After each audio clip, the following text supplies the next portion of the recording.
Hello guys, അസ്സലാമു അലൈക്കും. Jasmine വ്ളോഗിലേക്ക് എല്ലാവർക്കും സ്വാഗതം.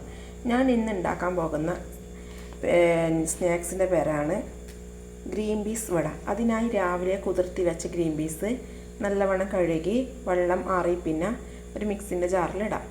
ഒരു കഷ്ണം ഇഞ്ചി, ഒരു സവാള, എരിവിനാവശ്യമായ പച്ചമുളക്, ആവശ്യത്തിന് ഉപ്പ്, ഇവ മൂന്നും ഇട്ട് നന്നായി അരച്ചെടുക്കുക. ഈ രൂപത്തിലാണ് അരച്ചെടുക്കേണ്ടത്.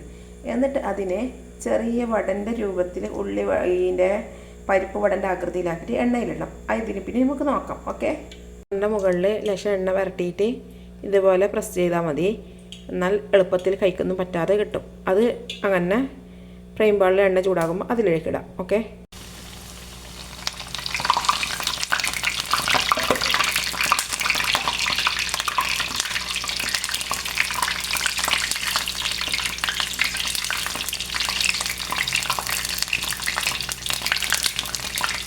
ലോ ഫ്ലെയിമിൽ ഇട്ടാൽ മതി കേട്ടോ, അല്ലെങ്കിൽ കത്താനുള്ള ചാൻസ് ഉണ്ട്. അതുകൊണ്ട് ലോ ഫ്ലെയിമിൽ ഇട്ടാൽ മതി.